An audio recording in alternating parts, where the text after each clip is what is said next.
ക്ഷണിക്കും.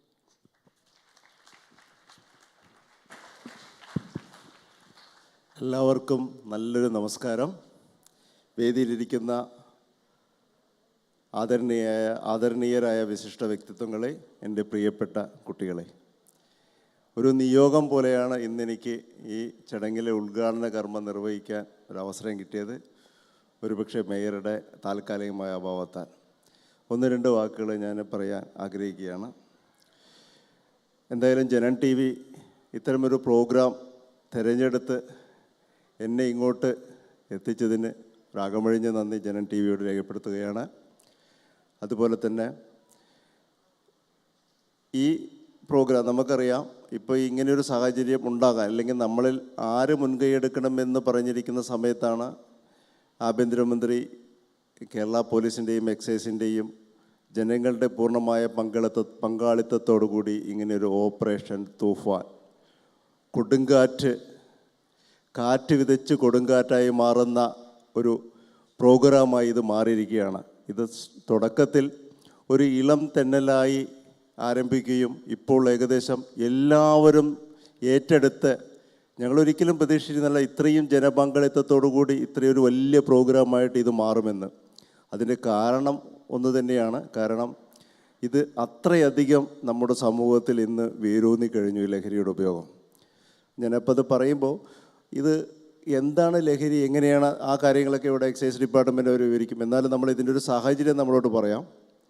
ഏകദേശം രണ്ടാം ലോക മഹായുദ്ധത്തിന് ശേഷം 1950 കാലഘട്ടത്തിന് ശേഷമാണ് ലഹരി ഈ ജനങ്ങളുടെ ഇടയിൽ ഇത്രയധികം വേരൂന്നാനുള്ള സാഹചര്യം ഉണ്ടായത്. അന്ന് കുറേ, നിങ്ങൾക്കറിയാം, രണ്ടാം ലോക മഹായുദ്ധത്തിന് ശേഷം കുറേ ആളുകൾ പരുക്ക് പറ്റി വേദന അനുഭവിച്ച് കിടക്കുന്നുണ്ടായിരുന്നു. അത്തരമൊരു സാഹചര്യത്തിൽ ഒരു വേദനാ സംഹാരി എന്ന രീതിയിലാണ് ഈ ലഹരിയുടെ ഉപയോഗം. പിന്നീട് അതങ്ങനെ ഒരു ആധിക്യമായും അതിൻ്റെ ആധിക്യം കൂടി, ലഹരി നമുക്ക് പൂർണ്ണമായിട്ടും ഒഴിവാക്കാൻ, ലഹരി എന്ന് പറയാൻ നമ്മൾ ഈ കഴിക്കുന്ന സാധനമല്ല, പക്ഷേ നമുക്കറിയാം മോർഫിൻ്റെയും മറ്റു രീതിയിലൊക്കെ നമുക്കിത് അത്യാവശ്യമാണ്. അത് കാരണം കൊണ്ട് നമുക്കിതിനെ പൂർണ്ണമായി നിരോധിക്കുക എന്ന് പറയുന്നത് സാധ്യമല്ല. എന്നിരുന്നാലും ഇതിൻ്റെ ഉപയോഗം വളരെയധികം കൺട്രോൾഡാണ്. അപ്പോൾ നമുക്ക് 1950 ശേഷം ഇതിൻ്റെ ഞാൻ ഒരു കാര്യം പറയാം. 2005-2006 കാലഘട്ടത്തിൽ ഞാൻ മലപ്പുറത്തൊക്കെ വർക്ക് ചെയ്യുമ്പോൾ അന്ന് ഗഞ്ചയാണ് ഏറ്റവും കൂടുതലുണ്ടായിരുന്നത്. കഞ്ചാവ് എന്ന, കാനബിസ് എന്നറിയപ്പെടുന്ന കഞ്ച. അത് വളരെ കുറച്ചൊക്കെ നമ്മൾ കിട്ടിക്കഴിഞ്ഞൊരു വലിയൊരു സെൻസേഷണൽ ന്യൂസാണത്. ജില്ലയിൽ ഒരു കഞ്ചാവ് കേസ് അല്ലെങ്കിൽ കഞ്ചാവായിട്ട് ഒരാളെ പിടിച്ചു എന്ന് പറഞ്ഞാൽ അത് വളരെ സെൻസിറ്റീവായിരുന്നു.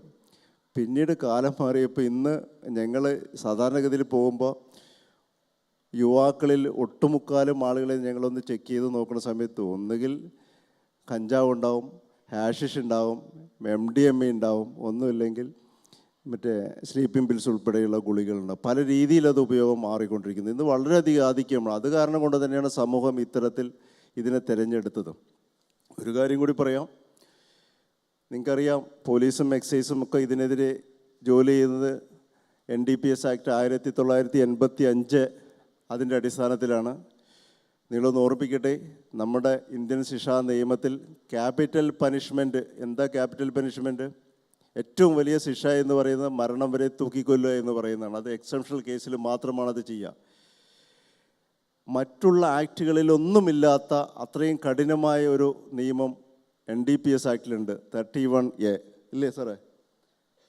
31A കമേഴ്ഷ്യൽ ക്വാണ്ടിറ്റി പിടിച്ച് വീണ്ടും കുറ്റം ചെയ്താൽ നിങ്ങൾക്ക് മരണം വരെ ശിക്ഷ ലഭിക്കാവുന്ന കുറ്റമാണ് അതിൽ അവാർഡ് ചെയ്തത്. നിങ്ങൾക്കറിയാം അപ്പോൾ എത്രമാത്രമാണ് ഗവൺമെൻറ് ഇത് ഉൾക്കൊള്ളുന്നത് എന്നത്. അത് മരണം വരെ ശിക്ഷ ലഭിക്കാവുന്ന, അല്ലെങ്കിൽ ക്യാപിറ്റൽ ഹാങ്ങിങ്, ഡെത്ത് അപ് ടു ഹാങ്ങിങ് വരെ ശിക്ഷ ലഭിക്കാവുന്ന ഒരു കുറ്റം 31A ആയിട്ട് ഇതിൽ ഇൻസേർട്ട് ചെയ്തിട്ടുണ്ടെങ്കിൽ അതിൻ്റെ വ്യാപ്തി എത്രയാണെന്ന് നിങ്ങൾക്കറിയാം. മിക്കവാറും നമുക്ക് 3 തരം പനിഷ്മെൻറ്റുകളാണ് ജയിലിൽ പോയാൽ കിട്ടുക. ഒന്ന് സിമ്പിൾ ഇംപ്രിസൺമെൻറ്റ്, പിന്നെ റിഗറസ് ഇംപ്രിസൺമെൻറ്റ്, പിന്നെ സോളിറ്ററി കൺഫൈൻമെൻറ്റ്. നിങ്ങൾക്ക് അറിയാമെന്ന് റിഗറസ് ഇംപ്രിസൺമെൻറ്റ് കഠിന തടവ് എന്ന് പറഞ്ഞാൽ അവിടെ പോയി വെറുതെ ഇരിക്കാൻ പറ്റില്ല, നല്ലവണ്ണം ജോലി എടുത്താൽ മാത്രമേ അവിടെ ഇരിക്കാൻ പറ്റുള്ളൂ. ജോലി എടുപ്പിച്ചുകൊണ്ട് അവിടെ സെല്ലിലടയ്ക്കും. അപ്പോൾ ഈ നിയമത്തിൽ ഉള്ള നിയമങ്ങളെല്ലാം തന്നെ റിഗറസ് ഇംപ്രിസൺമെൻറ്റാണ്. നിങ്ങൾ ജയിലിൽ കിടന്നാലും അവിടെ നിങ്ങൾക്ക് തീവ്രമായിട്ടുള്ള ശിക്ഷയായിരിക്കും നിങ്ങൾക്ക് അവാർഡ് ചെയ്യുക എന്ന് പറയുന്നത്. നിങ്ങൾക്കറിയാം, ഇത് അഡിക്റ്റായി കഴിഞ്ഞാൽ നമുക്കറിയാം എന്താണ് ഇത് നിങ്ങളിൽ പ്രവർത്തിക്കുന്നതെന്ന് വെച്ചാൽ നിങ്ങളെ കൊണ്ട് ഓവറായിട്ട് നിങ്ങൾ ചെയ്യും. ചിലപ്പോൾ ഞങ്ങൾ പിടിക്കുമ്പോൾ ഈ MDMA ഒക്കെ അടിച്ച് എന്തിനാണ് നിങ്ങൾ അടിക്കണമെന്ന് പറയുമ്പോൾ അവർ പറയാം, സാറേ 3 ദിവസം വരെയൊക്കെ ഉറക്കമില്ലാതെ നമുക്ക് വണ്ടി ഓടിക്കാൻ പറ്റുമെന്ന് പറയും. നമുക്കറിയാം ഒരു മെഷീൻ അതിന് നമ്മൾ ഓവർലോഡ് കൊടുത്തു കഴിഞ്ഞാൽ എത്ര കാലം, 10 വർഷം നമുക്കതിൻ്റെ ഗ്യാരണ്ടി ഉള്ളിൽ, ചിലപ്പോൾ ഒരു 3 വർഷം 4 വർഷത്തിനുള്ളിൽ നമുക്കത് കഴിയും. അതേപോലെ തന്നെയാണ് നമ്മുടെ ലൈഫ് എന്ന് പറയുന്നത്.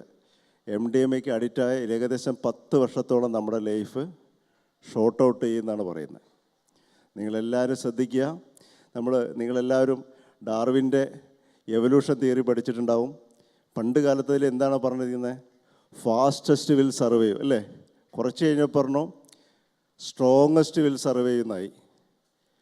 ഇപ്പം അതല്ല പറയുന്നത്, അതൊന്നുമല്ല സർവൈവ് ചെയ്യുന്നത്. ഫാസ്റ്റസ്റ്റ് വേണമെങ്കിൽ ആകാം, നമുക്ക് സ്ട്രോങ്ങസ്റ്റ് വേണമെങ്കിലാകാം. ഇപ്പോഴോ സ്മാർട്ടസ്റ്റ് വിൽ സർവൈവ്. സ്മാർട്ടായിട്ടുള്ള ആളുകൾ, സ്മാർട്ടെന്ന് വെച്ചാൽ എല്ലാം കൊണ്ടും മാനസിക ആരോഗ്യം വേണം, ശാരീരിക ആരോഗ്യം വേണം, നല്ല പെരുമാറ്റം വേണം, എല്ലാ രീതിയിലും നല്ലവരായിരിക്കണം.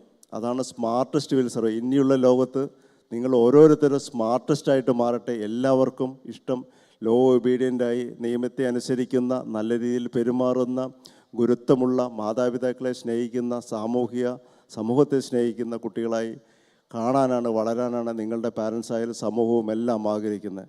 നിങ്ങൾക്ക് ഓരോരുത്തർക്കും സ്മാർട്ടസ്റ്റായിട്ട് നിങ്ങളുടെ ലൈഫിൽ ഉന്നത വിജയങ്ങൾ കരസ്ഥമാക്കാൻ കഴിയട്ടെ എന്ന് മാത്രം പറഞ്ഞുകൊണ്ട് നിങ്ങൾ ഓരോരുത്തരും ഇന്നു മുതൽ എടുക്കുന്ന പ്രതിജ്ഞ, say no to drug, say yes to life, ഇത് നിങ്ങളുടെ ജീവിതത്തിൽ പ്രാവർത്തികമാക്കണം എന്ന് മാത്രം പറഞ്ഞുകൊണ്ട് ഇങ്ങനൊരു അവസരം തന്ന ഇതിൻ്റെ സംഘാടകർക്കും മറ്റുള്ളവർക്കും നന്ദി പറഞ്ഞുകൊണ്ട് ഈ നല്ല പ്രോഗ്രാം ഉദ്ഘാടനം ചെയ്ത നിങ്ങളുടെ ഏവരുടെയും അനുവാദത്തോടെ ഉദ്ഘാടനം ചെയ്ത പ്രഖ്യാപിച്ചുകൊണ്ട് ഞാൻ നിർത്തുന്നു. നന്ദി, നമസ്കാരം. Thank you sir. നല്ല വാക്കുകൾക്ക് ഒരുപാട് നന്ദി.